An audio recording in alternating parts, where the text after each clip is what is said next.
vous saluons encore ce soir dans le nom précieux de notre Seigneur Jésus-Christ. Je vais vous inviter à prier le Seigneur. Seigneur notre Dieu, nous te bénissons encore ce soir pour cette parole que nous voulons écouter. Notre prière au Dieu, que tu nous parles. Ta parole est la vérité, sanctifie-nous par la vérité. Nous voulons encore, Seigneur, au travers de la vie de Jacob, apprendre des choses pour notre destinée. Parce qu'il est écrit dans ta parole, ces choses ont été écrites pour votre instruction. Aide-nous au Saint-Esprit à dispenser cette parole avec efficacité au nom de Jésus. Amen. Bien-aimés, je suis heureux de vous retrouver encore pour continuer cette série d'enseignements sur les leçons de la vie de Jacob. Nous voulons apprendre de la vie de Jacob ce que Dieu attend de nous aujourd'hui. La fois passée, nous avons commencé par les 4 étapes de la vie de Jacob. Nous avons vu que la première étape de sa vie s'est déroulée à Bethel. Et pendant toute cette période avant Bethel, Jacob vivait selon son nom qui veut dire trompeur. Et à Bethel, quelque chose s'est passé. À Bethel, Jacob a eu un songe et il a vu des anges monter et descendre. Et c'est pour cela qu'il a donné cet endroit le nom de Bethel, la maison de Dieu. Dans la deuxième étape de sa vie, Jacob se retrouve à Mahanaïm, où des anges viennent à sa rencontre. Voilà pourquoi il donne à ce lieu le nom de Mahanaïm. Ça veut dire les camps de Dieu ou 2 camps. Et dans la troisième étape de sa vie, cela se passe à Péniel, où Jacob ne rencontre plus un simple ange, mais l'ange de l'Éternel. Et parfois on assimile cela à Dieu lui-même. Et dans la dernière étape de sa vie, nous voyons Jacob devenir un ami de Dieu. Il ne pouvait plus rien faire de lui-même. C'est pour ça les 2 leçons que nous avons apprises la fois passée, c'est que à l'école de Dieu, on ne s'arrête jamais d'apprendre. Et la deuxième leçon, nous avions dit que la sécurité ne se trouve pas dans l'accumulation de la richesse, mais en Jésus-Christ. Et aujourd'hui, nous allons nous arrêter à Péniel. Il y a tellement de choses que nous pouvons apprendre de ce qui s'est passé à Péniel. Nous sommes dans Genèse chapitre 32, à partir du verset 24. Genèse chapitre 32. Le verset 24. Si nous avons trouvé, je vais vous inviter à lire dans le nom de Jésus. Jacob demeura seul. Alors un homme lutta avec lui jusqu'au lever de l'aurore. Voyant qu'il ne le maîtrisait pas, cet homme le frappa à l'emboîture de la hanche. Et à l'emboîture de la hanche de Jacob se démit pendant qu'il luttait avec lui. Il dit, laisse-moi aller car l'aurore se lève. Et Jacob répondit, je ne te laisserai point aller, que tu ne m'aies béni. Il lui dit, quel est ton nom? Et il répondit, Jacob. Il dit encore, ton nom ne sera plus Jacob, mais tu seras appelé Israël, car tu as lutté avec Dieu et avec des hommes, et tu as été vainqueur. Jacob l'interrogea en disant, fais-moi, je t'ai pris connaître ton nom. Il répondit, pourquoi demandes-tu mon nom? Et il le bénit là. Jacob appela de ces lieux du nom de Péniel, car dit-il, j'ai vu Dieu face à face et mon âme a été sauvée. Le soleil s'est levé lorsqu'il passa Péniel. Jacob boitait de la hanche. C'est pourquoi jusqu'à ce jour, les enfants d'Israël ne mangent point le tendon qui est à l'emboîture de la hanche, car Dieu frappa Jacob à l'emboîture de la hanche au tendon. Bien-aimés dans le Seigneur, nous avions dit tout à l'heure qu'aujourd'hui, nous voulons terminer cette série d'enseignements sur les leçons de la vie de Jacob. Et aujourd'hui, nous sommes à Péniel. Aujourd'hui, nous allons voir les leçons de Péniel. Quelles sont les leçons que nous tirons du temps que Jacob a passé à Péniel? Bien-aimés dans le Seigneur, comme nous avions dit la fois passée, toute sa vie, Jacob a lutté pour chercher la bénédiction, mais par ruse et par ses propres moyens. Et Dieu, à Péniel, veut combattre avec lui. Dieu veut s'associer à Jacob pour combattre contre sa chair. Parfois, on pouvait dire que non, Jacob a combattu contre Dieu, il a été vainqueur. Mais en réalité, c'est Dieu qui s'est associé à Jacob pour combattre contre son passé, pour combattre contre sa chair. Et bien aimé, cela nous rappelle notre propre combat avec les vieils hommes. Bien aimé, tu ne peux vaincre le vieil homme avec tes propres efforts, avec tes propres moyens.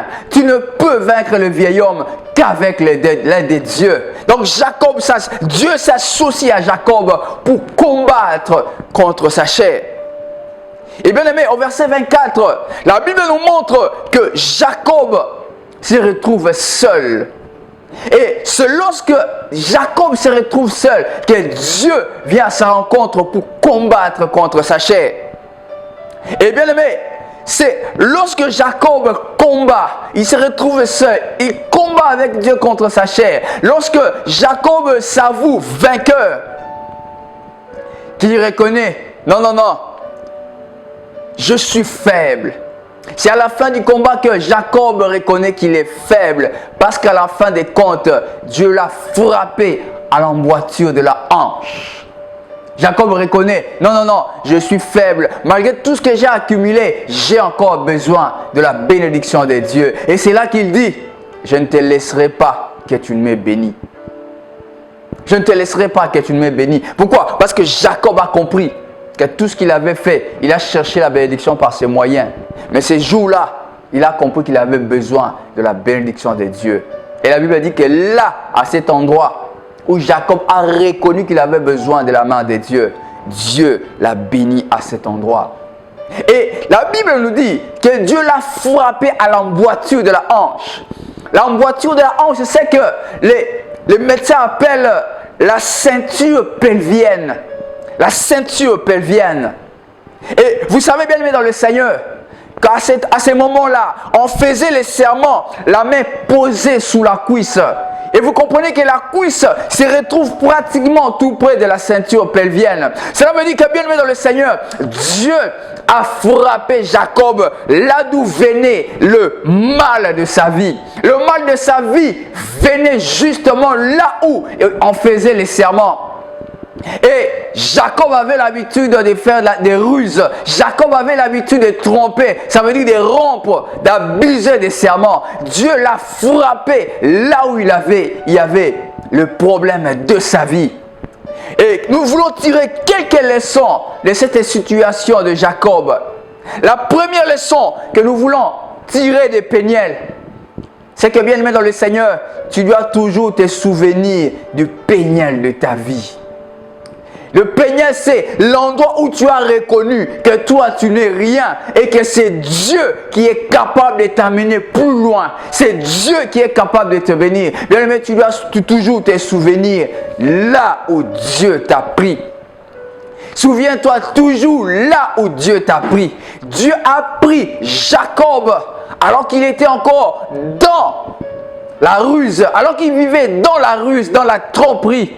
Et Dieu a fait de lui ce qu'il était devenu, le patriarche d'Israël. Bien-aimé dans le Seigneur, souviens-toi toujours du Péniel de ta vie. Et la deuxième leçon que nous voulons tirer de Péniel, c'est que Dieu peut utiliser n'importe qui, malgré tes faiblesses, malgré ton passé. Dieu est capable de t'utiliser. Bien-aimé dans le Seigneur, ne dis pas, non, moi je ne peux pas servir Dieu. Pourquoi? Regardez ma vie. Je me rappelle un jour, j'étais en train de parler avec une sœur qui m'a été confiée par un de nos pasteurs. Alors que je parlais avec cette sœur, elle m'a dit, frère,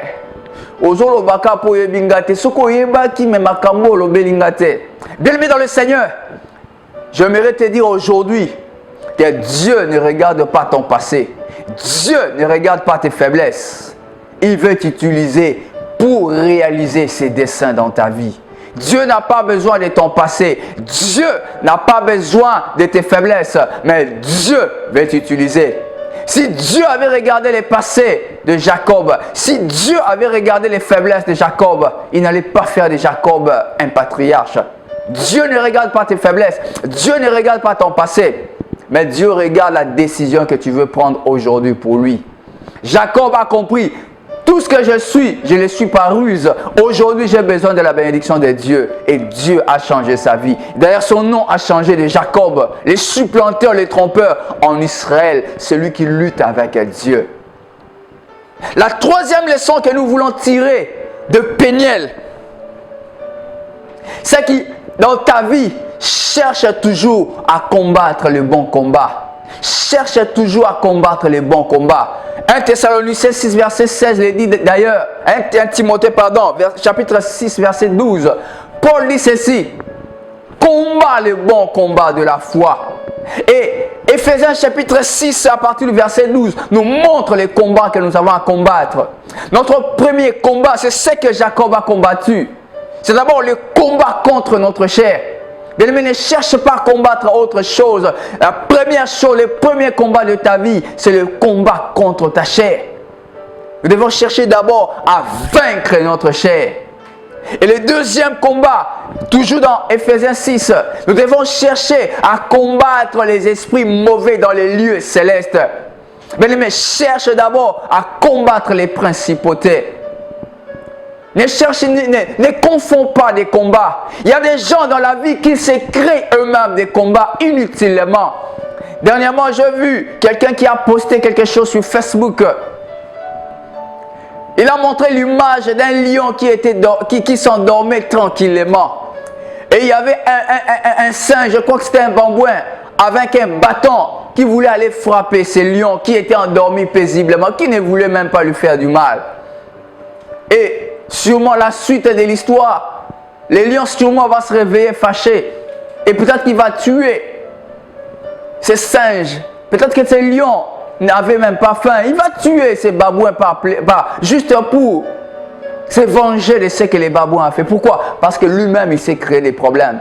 Bien-aimé, ne cherche pas à créer des combats dans ta vie, mais combat les bons combats. Ne t'engage pas dans des combats qui ne sont pas les tiens, mais combat le bon combat de la foi.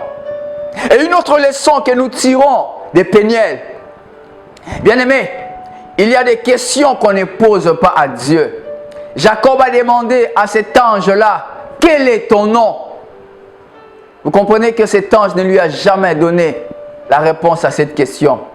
Bien-aimé dans le Seigneur, il y a des questions qu'il ne faut pas poser à Dieu. Les questions des gens, pourquoi je suis dans cette situation? Pourquoi les choses ne marchent pas dans ma vie? Lorsque l'ange est apparu à Marie, il lui a demandé, voici ce que le Seigneur dit, tu es bénie entre toutes les femmes. Et le Seigneur t'a choisi pour porter le Seigneur. Marie a dit, comment cela se fera-t-il? Marie n'a pas dit, pourquoi moi? Pourquoi seulement moi? Pourquoi seulement moi? Mais Marie a plutôt demandé au Seigneur, comment cela se fera-t-il? Bien-aimé, je ne sais pas la situation dans laquelle tu te trouves. Je ne sais pas les problèmes que tu es en train de vivre. Je ne sais pas qu'est-ce que tu es en train de traverser comme combat. La bonne question à poser à Dieu, c'est tout sauf pourquoi. Il y a des questions qu'on ne pose pas à Dieu. De toutes les façons, tu n'auras même pas de réponse. Il y a des questions qu'il faut éviter de poser à Dieu. Lorsque Dieu, tu as des promesses de Dieu, et que tu vois en même temps que les choses ne marchent pas, en même temps les choses semblent trop compliquées, les choses, l'avenir semble flou, la question que tu peux poser à Dieu, Seigneur, pendant ces moments difficiles, comment je peux faire? Il y a des questions qu'on ne pose pas à Dieu. Et la dernière leçon, bien-aimée dans le Seigneur, que nous voulons apprendre de Péniel, c'est que Dieu veut faire de nous des vainqueurs. Comme Jacob qui a été un trompeur toute sa vie, pendant très longtemps dans sa vie. Dieu a combattu avec lui et Dieu a fait de lui un vainqueur. Et lui a donné le nom d'Israël. Un vainqueur. Dieu veut faire de nous des vainqueurs. Mais Dieu ne veut pas faire de nous des vainqueurs par nos propres moyens, par notre propre force. Mais Dieu veut nous faire des vainqueurs par sa puissance. Et Dieu ne peut pas mélanger sa puissance avec nos moyens, avec notre force. Voilà pourquoi, bien aimé dans le Seigneur, lorsque Dieu veut faire de nous des vainqueurs, il va d'abord nous dépouiller dépouiller de ce que nous avons comme moyen. Il va d'abord nous dépouiller de ce que nous avons comme force. C'est ce qui s'est passé avec Jacob. La force de Jacob, c'était sa ruse. Les moyens que Jacob a utilisés pour s'enrichir, c'était la ruse. Et Dieu devait le frapper là où était le mal de sa vie, sur la ceinture pelvienne. Dieu lui a démis de ses moyens. Et ce n'est qu'après que Jacob s'est rendu compte, je suis faible, parce qu'il a commencé à boiter. Il était faible et il a demandé la bénédiction de Dieu. Bien-aimé dans le Seigneur, lorsque Dieu veut t'utiliser pour son service, il doit d'abord te dépouiller de toutes les forces sur lesquelles tu t'attaches pour que tu comprennes que tu dois t'attacher à lui. Dieu n'a pas besoin des gens imbus d'eux-mêmes, des gens qui se posent sur leur propre force, des gens qui sont tellement attachés sur leur force qu'ils oublient que Dieu est capable de faire des choses dans leur vie. Bien-aimés dans le Seigneur, Dieu veut faire de nous des vainqueurs. Dieu veut faire de nous des vainqueurs. Nous allons terminer, nous allons lire 2 Corinthiens chapitre 12 verset 9. 2 Corinthiens 12 verset 9. C'est quelque chose que l'apôtre Paul est en train de dire aux chrétiens de Corinthe. 2 Corinthiens chapitre 12 verset 9. La Bible dit ceci. Et il m'a dit, ma grâce te suffit, car ma puissance s'accomplit dans la faiblesse. Je me glorifierai donc bien plus volontiers de mes faiblesses, afin que la puissance de Christ repose sur moi. Alléluia. Bien-aimé dans le Seigneur, Paul c'était quelqu'un de très intelligent. Paul c'était un pharisien. Paul avait beaucoup de connaissances. Mais qu'est-ce que Dieu voulait faire? Dieu voulait enlever à Paul toutes ces choses auxquelles il était attaché. Paul pouvait se dire, en tant que pharisien, il avait beaucoup étudié, il avait beaucoup de connaissances. Mais Dieu a voulu ôter à Paul cet orgueil. Et il a voulu manifester sa puissance dans sa faiblesse. Et voilà pourquoi Paul dit, je me glorifierai donc bien plus volontiers de mes faiblesses. C'est lorsque nous sommes faibles, c'est là que Dieu montre sa force. Bien-aimé, ce soir, Dieu veut te parler. Il veut que tu ne te reposes plus sur tes propres moyens. Jacob s'est enrichi par ses propres moyens, qui du reste étaient des moyens contraires à la volonté de Dieu. Mais Dieu veut que tu t'appuies sur lui. Même lorsque tu es faible, généralement d'ailleurs, Dieu utilise les faibles. La Bible dit, Dieu a choisi ceux qui étaient faibles, ceux qui étaient vils aux yeux des hommes pour manifester sa puissance. Dieu a besoin des gens qui sont faibles, les gens qui se sentent faibles pour manifester de sa puissance. Les leçons de la vie de Jacob. Nous avons terminé aujourd'hui par les leçons de Péniel. J'aimerais que tu pries par rapport à ces leçons que tu viens d'entendre aujourd'hui. Prie le Seigneur. Prie le Seigneur. Dis, Seigneur, j'aimerais vivre tout ce que Jacob a vécu. J'aimerais que Péniel puisse m'aider à commencer une nouvelle histoire avec toi. Que je commence une nouvelle histoire avec toi. Je veux devenir vainqueur, pas par mes propres moyens, pas par mes forces, mais par ta puissance. Seigneur, nous te bénissons pour cette série d'enseignements sur les leçons de la vie de Jacob. Merci Seigneur parce que pendant tout ce temps, tu nous as appris tant de choses. Seigneur, nous ne pouvons pas de nous-mêmes concevoir quelque chose comme venant de nous-mêmes parce que notre capacité vient de toi. Aide-nous Seigneur à tirer toutes ces leçons et à les mettre en pratique dans nos vies. Et bénis chacun de nous qui a écouté cette parole. Que le Saint-Esprit puisse imprimer cette parole dans nos cœurs, afin que nous puissions changer comme Jacob a changé de Jacob en Israël. Et il est devenu le patriarche d'Israël. C'est pour cela aujourd'hui on dit les 12 tribus d'Israël. Les 12 tribus issues de Jacob qui étaient devenues Israël. Merci pour cette série d'enseignements. Et merci pour tous ces bien-aimés qui nous ont suivis. Que ton nom soit béni au nom de Jésus, au nom de Jésus, au nom de Jésus. Amen.